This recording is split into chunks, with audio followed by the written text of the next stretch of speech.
दर्शन के क्षेत्र में फ्रीडरिक नीत्शे एक महान व्यक्ति के रूप में खड़ा है, जो पारंपरिक ज्ञान को चुनौती देता है और पाठकों को अपने कट्टरपंथी विचारों से जुड़ने के लिए आमंत्रित करता है। उनकी सबसे दिलचस्प कृतियों में से एक 1873 में लिखी गई on truth and lies in a non moral sense है। इस निबंध में नीत्शे एक दार्शनिक यात्रा पर निकलता है जो सत्य, भाषा और मानवीय समझ की प्रकृति पर सवाल उठाता है। संक्षिप्त कहानी। एक ऐसी दुनिया की कल्पना करें जहां सत्य स्थिर और निरपेक्ष नहीं है, एक ऐसी दुनिया जहां भाषा वास्तविकता को आकार देती है और जहां सत्य के बारे में हमारी समझ एक अटल तथ्य की तुलना में दिखावटी खेल की तरह है। यह वह मनोरम दुनिया है जिससे फ्रीडरिक नीत्शे ने on truth and lies in a non moral sense में हमारा परिचय कराया है। जैसे जैसे हम नीत्शे की खोज में उतरते हैं, हमें विचारों की एक समृद्ध टेपेस्ट्री मिलती है जो हमारी पूर्व धारणाओं को चुनौती देती है और हमें सत्य की प्रकृति की फिर से कल्पना करने के लिए आमंत्रित करती है। विवादास्पद तथ्य। नीत्शे के निबंध का सबसे विवादास्पद पहलू उनका दावा है कि सत्य एक वस्तुनिष्ठ वास्तविकता नहीं है, बल्कि एक मानवीय आविष्कार है जो हमारी व्यावहारिक आवश्यकताओं को पूरा करने के लिए बनाई गई एक सुविधाजनक कल्पना है। नीत्शे ने सत्य की नींव को चुनौती देते हुए तर्क दिया कि सत्य और असत्य की हमारी अवधारणाएं केवल मानवीय रचनाएं हैं जो भाषा और धारणा से आकार लेती हैं। ये दावा सत्य के पारंपरिक विचारों के सामने कुछ निश्चित और अपरिवर्तनीय के रूप में उड़ता है, जो दार्शनिक जांच और बहस का एक पेंड्रा बॉक्स खोलता है। मुख्य केंद्र 1। सत्य की प्रकृति। नीत्शे ने सत्य की प्रकृति की जांच करके शुरुआत की, ये तर्क देते हुए कि जिसे हम सत्य कहते हैं वह वास्तव में एक व्यक्तिपरक निर्माण है, वस्तुनिष्ठ वास्तविकता के बजाय मानवीय व्याख्या का एक उत्पाद। उनका सुझाव है कि सत्य सापेक्ष है, जो हमारे सांस्कृतिक और भाषाई संदर्भ से आकार लेता है। 2. भाषा और वास्तविकता। नीत्शे के तर्क के केंद्र में यह विचार है कि भाषा वास्तविकता की हमारी धारणा को आकार देने में महत्वपूर्ण भूमिका निभाती है। उनका सुझाव है कि भाषा दुनिया पर एक पारदर्शी खिड़की नहीं है, बल्कि प्रतीकों और रूपकों की एक जटिल प्रणाली है जो सत्य की हमारी समझ में मध्यस्थता करती है। 3. भाषा की रूपक प्रकृति।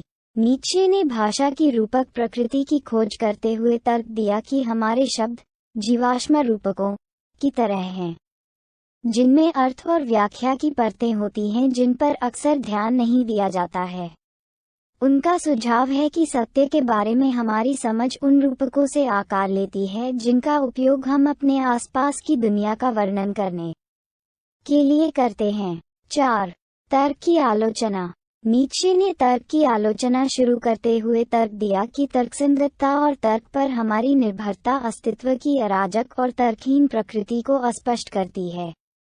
उनका सुझाव है कि सत्य को केवल तर्क से नहीं पकड़ा जा सकता, बल्कि इसमें तर्कहीन और अराजक को भी शामिल किया जाना चाहिए। 5. मानवीय धारणा। नीत्शे मानवीय धारणा की सीमाओं पर प्रकाश डालता है। ये सुझाव देता है कि सत्य की हमारी समझ दुनिया के हमारे व्यक्तिपरक अनुभव से बाधित है। उनका तर्क है कि हम कभी भी वस्तुनिष्ठ वास्तविकता को पूरी तरह से समझ नहीं सकते हैं, बल्कि इसे केवल अपनी व्यक्तिपरक चेतना के फिल्टर के माध्यम से ही महसूस कर सकते हैं। उदाहरण। अपनी बातों को स्पष्ट करने के लिए नीत्शे ज्वलंत उदाहरणों और विचार प्रयोगों का उपयोग करता है जो उसके विचारों को जीवन में लाते हैं। नीत्शे ने मानवीय धारणा की तुलना मकड़ी के जाल से की है, जिससे पता चलता है कि सत्य के बारे में हमारी समझ परस्पर जुड़ी अवधारणाओं के एक नाजुक जाल की तरह है। वह मानवीय धारणा की सीमाओं को उजागर करने के लिए गोबर बीटल के उदाहरण का उपयोग करता है। ये सुझाव देता है कि सत्य की हमारी समझ हमारे विकासवादी इतिहास और जैविक बाधाओं से आकार लेती है। नीत्शे ने पारगमन और सत्य की मानवीय इच्छा के प्रतीक के लिए राजसी ईगल की छवि का आह्वान किया। ये सुझाव दिया कि सत्य की हमारी खोज अर्थ और उद्देश्य की गहरी आवश्यकता से प्रेरित है। यहाँ नीचे के on truth and lies in a non moral sense के 10 यादगार उदाहरण दिए गए हैं। 1. ब्रह्मांड के किसी सुदूर कोने में असंख्य सौर मंडलों में चमकता हुआ एक तारा था जिस पर चतुर जानवरों ने ज्ञान का आविष्कार किया था। यह उदाहरण नीचे के उत्तेजक दृष्टिकोण को समाहित करता है कि मानव ज्ञान वस्तुनिष्ठ वास्तविकता के बजाय हमारे व्यक्तिपरक अनुभव का एक उत्पाद है। 2. सत्य क्या है? रूपकों और मानवरूपों की एक चलती फिरती सेना, संक्षेप में मानवीय संबंधों का एक योग, जिसे काव्यात्मक और अलंकारिक रूप से बढ़ाया, रूपांतरित और अलंकृत किया गया है, और जो लंबे समय तक उपयोग के बाद दृढ़ विहित प्रतीत होता है और लोगों के लिए अनिवार्य। सत्य ब्रह्म है जिनके बारे में कोई भूल गया है कि वे यही हैं। नीत्शे ने वस्तुनिष्ठ वास्तविकता के रूप में सत्य की धारणा को चुनौती देते हुए सुझाव दिया कि यह मानवीय व्याख्या और भाषा का एक उत्पाद है। 3. सच्चाई ब्रह्म है जिन्हें हम भूल गए हैं कि वे ब्रह्म हैं। वे रूपक हैं जो घिसे पिटे हो गए हैं और उनकी कामुक शक्ति खत्म हो गई है। सिक्के जो अपनी उभार खो चुके हैं और अब धातु के रूप में माने जाते हैं और सिक्के के रूप में नहीं रह गए हैं। यह उदाहरण नीत्शे के इस तर्क को पुष्ट करता है कि सत्य एक व्यक्तिपरक निर्माण है जो भाषा और मानवीय धारणा से आकार लेता है। 4. लेकिन रूपकों की इस विशाल प्रणाली, पिछली सहस्राब्दियों की सभी सच्चाइयों और त्रुटियों के इस संपूर्ण संयोजन का क्या महत्व है जो मुझे आज के लोगों के साथ संवाद करने में सक्षम बनाता है?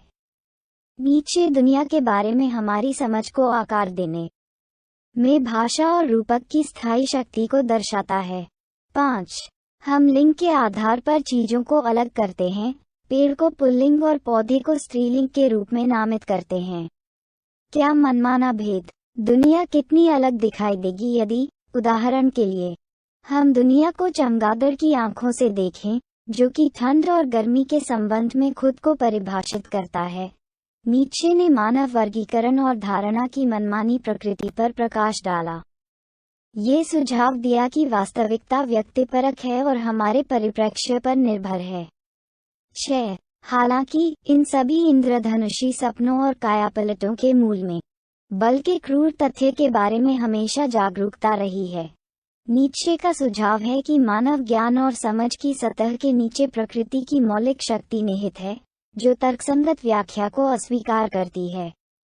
7.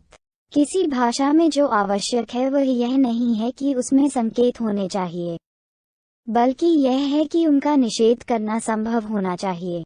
नीत्शे ने भाषा में निषेध के महत्व की पड़ताल की और सुझाव दिया कि अर्थ पुष्टि और निषेध के बीच परस्पर क्रिया से उत्पन्न होता है। 8. उद्देश्यपूर्ण मनुष्य एक ब्रह्म है। यह उदाहरण मानव ज्ञान और समझ में निष्पक्षता प्राप्त करने की संभावना के बारे में नीत्शे के संदेह को दर्शाता है। 9. फिर सत्य क्या है? रूपकों और मानवरूपों की एक चलती फिरती सेना, संक्षेप में मानवीय संबंधों का एक योग, जिसे काव्यात्मक और अलंकारिक रूप से बढ़ाया, रूपांतरित और अलंकृत किया गया है, और जो लंबे समय तक उपयोग के बाद दृढ़ प्रतीत होते हैं, विहित और लोगों के लिए अनिवार्य। सत्य ब्रह्म है जिनके बारे में कोई भूल गया है कि वे क्या हैं। रूपक जो घिसे हुए हैं और बिना कामुक शक्ति के सिक्के हैं जो अपनी तस्वीरें खो चुके हैं और अब केवल धातु के रूप में मायने रखते हैं। सिक्के, यह उदाहरण भाषा और रूपक द्वारा आकारित एक मानव आविष्कार के रूप में सत्य के बारे में नीत्शे के दृष्टिकोण को दोहराता है। 10. तो फिर सत्य क्या है?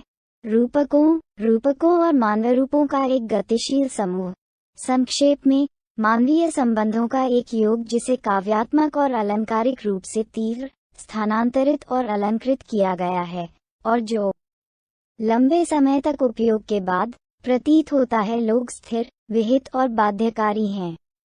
सत्य ब्रह्म है जिनके बारे में कोई भूल गया है कि वे क्या हैं। वे रूपक जो घिसे पिटे हैं और जिनमें कामुक शक्ति नहीं है, जो अपनी तस्वीरें खो चुके हैं और अब केवल धातु के रूप में ही मायने रखते हैं, सिक्कों जितना लंबा। यह उदाहरण नीत्शे की केंद्रीय thesis on truth and lies in a non moral sense को समाहित करता है, जो मानव रचना के रूप में सत्य की तरल और व्यक्तिपरक प्रकृति पर जोर देता है। ये उद्धरण सत्य, भाषा और मानवीय समझ पर नीत्शे की गहन अंतर्दृष्टि की एक झलक पेश करते हैं, श्रोता को अपनी धारणाओं पर पुनर्विचार करने और अस्तित्व की जटिलताओं का पता लगाने के लिए आमंत्रित करते हैं। निष्कर्ष, on truth and lies in a non moral sense में नीत्शे हमें एक उत्तेजक निष्कर्ष के साथ छोड़ता है।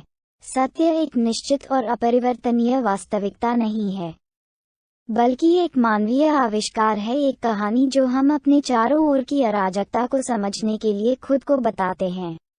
वह हमें अस्तित्व की अनिश्चितता को स्वीकार करने और यह पहचानने की चुनौती देता है कि सत्य अंततः परिप्रेक्ष्य का विषय है। ऐसा करने में नीत्शे हमें उन सभी चीजों पर पुनर्विचार करने के लिए आमंत्रित करता है जिनके बारे में हमने सोचा था कि हम सत्य, भाषा और वास्तविकता के बारे में जानते हैं, जिससे दार्शनिक जांच और प्रतिबिंब के लिए नए रास्ते खुलते हैं।